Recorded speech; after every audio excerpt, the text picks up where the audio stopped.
Hi! Today we'll be showing you how you can change your plan directly through your TextNow app.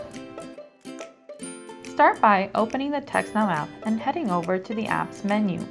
From here, you'll want to select My Wireless Account to see your account details. To change your plan, select Manage Plan and then Change Plan. On this page, you'll see all of the plan options you have, including your current plan.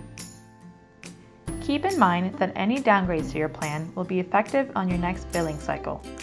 For upgrading your plan, you will have the option to upgrade immediately or for your next billing date.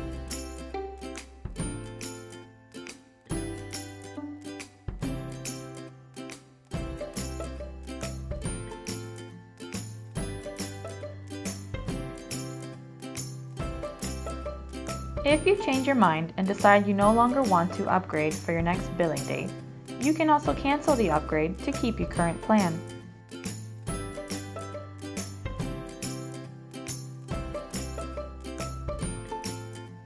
It's that easy!